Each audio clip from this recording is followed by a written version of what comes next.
Welcome to today's lesson. It is about double negatives, two negative words used together in a sentence. This is a common mistake in English that often leads to confusion and incorrect grammar. Let's understand how to avoid it. A double negative happens when two negative words, like not and nothing, or didn't and no one, are used together in one sentence.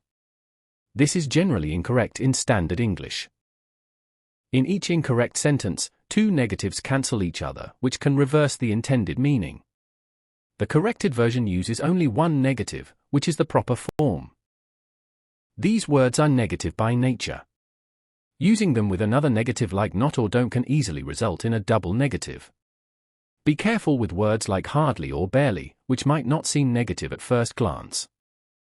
Here are more examples showing the common error and the correct form.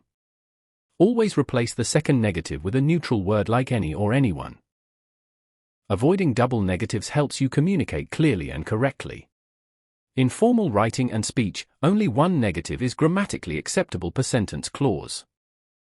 To summarize, double negatives are a frequent error.